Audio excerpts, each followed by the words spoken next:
Барлықтарыңызға сәлем. Бүгін біз духовкада жасалатын өте дәмді және өте нәзік пломбир тортын дайындаймыз.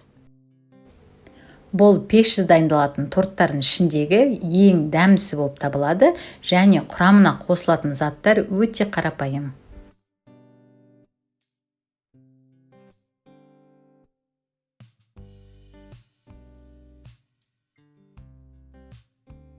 Біріншіден, ұн мен қантты араластырып, үстіне сары май қосамыз.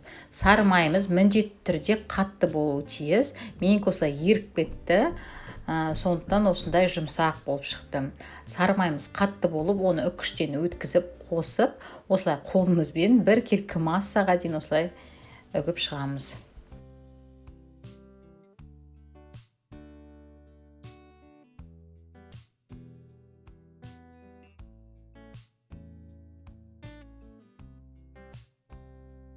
Ендігіде дайын болған үгіндіні тең-бетең қылдырып екі бөлікке бөлеміз. Содан соң әр бөлігін қызып тұрған табада қызарғанша қуырамыз.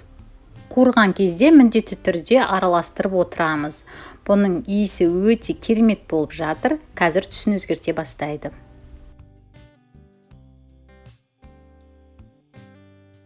Майды жұмсақ қылдырып қосқан соң үгіндіміз біркелкі болмады. Сондықтан қуырар кезде осындай кішкене қиындықтар болуы мүмкін, бірақ оны лопаткамен осылай үгіп қуырсаңыздар барлығы өз орнына келеді.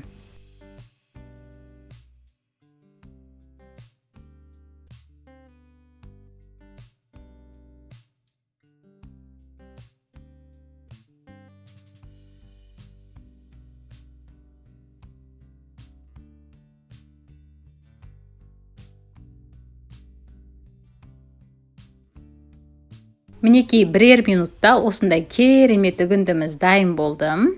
Енді қазір кремін дайындаймыз.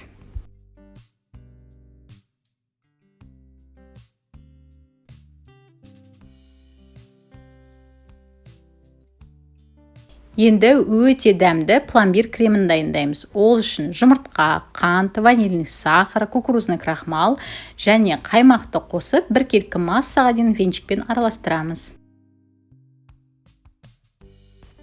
Оны орташа отта осылай жақсылап араластырып отырып, қоюланғанша дайындаймыз. Бірер минуттан соң осылай қоюлана бастайды. Содан соң отты өшіріп, үстіне сары майды қосып жақсылап араластырып шығамыз. Өте қарапайым заттардан жасалған, өте дәмді пломбир кремі дайын болды. Енді тортымызды жинаудың қамына кірісеміз. Шетіне тортымыз жабысып қалмау үшін осылай целлофанға май жағып, осылай шетіне жабыстырып шығамыз. Бұл міндетті емес әрине, бірақ өте керемет болып шығады.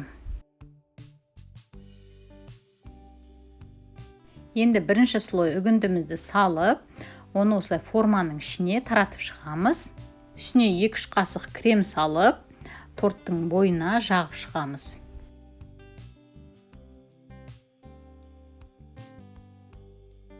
Кремді жағар кезде абай болыңыздар. Егер жаңағы крошкаға жабысып қалса, крем каша болып шығады. Менде арасында болып тұрады әрине, бірақ аккуратно жасауға тырысу керек.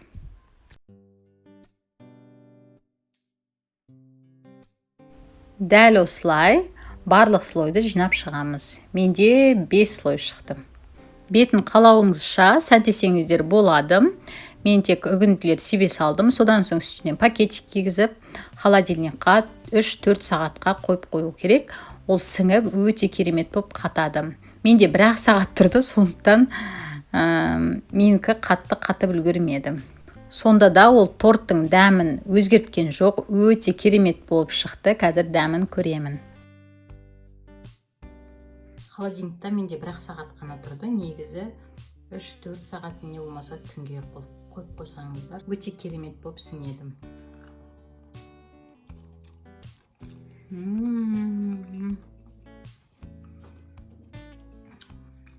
Мәссаған. Не деген дәмді мынау.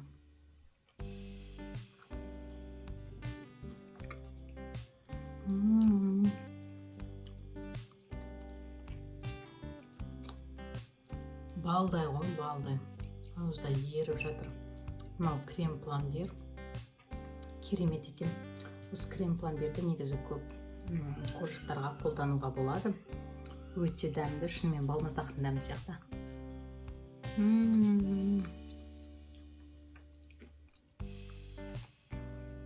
Міне көрдіңіздер ме, қалай еріп жатыр. Осындай өте қарапайым ингредиенттерден тұратын, өте дәмді, өте нәзік пломбир тортын дайындап көруге сіздерге кеңес беремін. Міндетті түрде жасап көріңіздер. Ешқашан өкінбейсіздер. Астарыңыз дәмді болсын.